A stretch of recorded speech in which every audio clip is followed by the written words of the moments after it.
Olá, eu sou Márcio Salem e vou falar com vocês sobre Duna, superprodução que finalmente chega aos cinemas neste final de semana com a direção do Denis Villeneuve, diretor de Blade Runner 2049, A Chegada, Sicário e muito mais.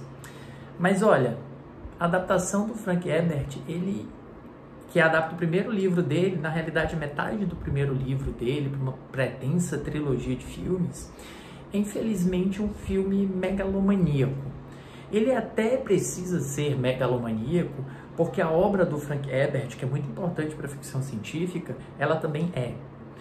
Mas talvez a megalomania do filme, ela transpasse para a própria pretensão, para a própria arrogância do diretor Denis Villeneuve em conceber um mundo em que tudo é muito grandioso.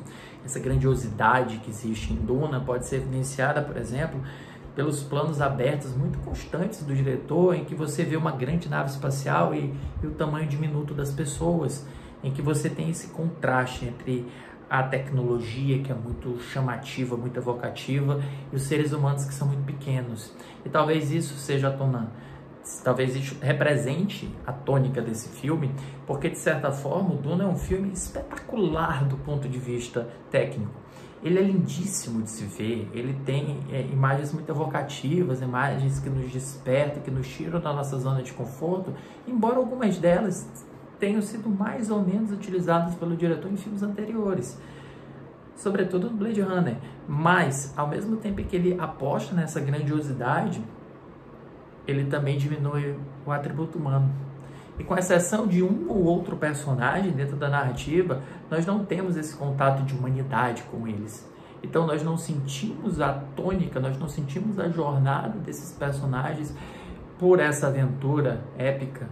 Nós simplesmente somos bombardeados com um visual que é muito impressionante, efeitos especiais que são muito chamativos e são muito ricos também na sua qualidade, no seu acabamento, mas nós não temos o vínculo humano. E sem que haja o vínculo humano, nós não conseguimos acessar os atributos emocionais da trama e nos relacionar com os demais personagens. Eu citei que há apenas alguns. É o caso, por exemplo, do personagem interpretado pelo Jason Momoa, que ele interpreta uma versão que ele já vem interpretando no cinema várias vezes, mas esse personagem carrega algum traço de simpatia, algum traço de amabilidade com o protagonista, interpretado pelo Timothée Chalamet, e a mãe dele, que é interpretada pela Rebecca Ferguson, que talvez seja a melhor personagem do filme e a única que consiga nos transmitir algum peso dramático. É porque parece que os demais personagens simplesmente estão reagindo a grandes acontecimentos como se fosse normal, por exemplo, uma grande traição, uma invasão, como se isso fosse esperado das casas que existem no Imperium, que é esse grande conglomerado de casas, né, que são regidas por um grande imperador que nós não vemos ainda no filme de forma clara. Então é um filme que nos chama muita atenção para os seus atributos técnicos e, de novo, repito, são excepcionais, mas não chama nenhuma atenção para os seus atributos humanos. E aí eu tenho que destacar aqui a atuação do Timothée Chalamet, que é um ator que tem uma aparência mais blasé, mais indiferente. Ela acaba não sendo essa âncora para o espectador. A gente acaba não criando uma relação emocional com ele. Primeiro porque ele é um príncipe, ele é essa figura messiânica, ele não é essa figura com que nós podemos nos identificar naturalmente, e também porque a própria personagem não tem desenvolvimento desses atributos emocionais muito claros. O que eu acho curioso no Duna, e aqui até para nós complementarmos esse vídeo, é como o filme ele utiliza uma linguagem de ficção científica que acontece no ano 10.000 e tanto, mas ao mesmo tempo ele tem atributos medievais, atributos clássicos. Você tem, por exemplo, o selo, né, a marca do selo na cera da vela. Você tem essas convocações feitas pelo imperador, como se nós estivéssemos no período feudal e o rei estivesse convocando os seus para defender o império.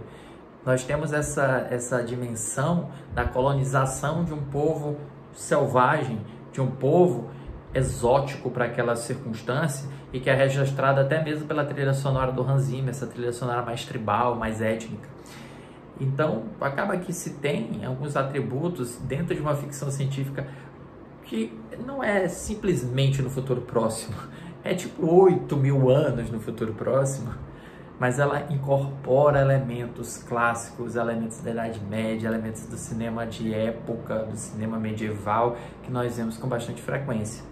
É um filme curioso, mas não é um filme que me desperta paixão, não é um filme porque eu me apaixonei, como talvez fosse a intenção do Denis Villeneuve, que nós nos apaixonássemos. Não criei relação com nenhum dos personagens, não senti as eventuais perdas dos personagens ao longo da narrativa, embora estivesse muito impressionado com a magia, né? A magia que foi criada em torno desse filme. Talvez eu dê 3 estrelas para o Duna. É um filme que eu gosto, mas eu também vou ficar indiferente a ele, da mesma forma com que o Denis Villeneuve ficou indiferente aos nossos sentimentos. Depois eu volto com mais críticas. Aproveita e siga o Cinema com Crítica aqui, inscreva-se para mais vídeos no canal, siga o Cinema com Crítica no Instagram e nas demais plataformas. Até logo!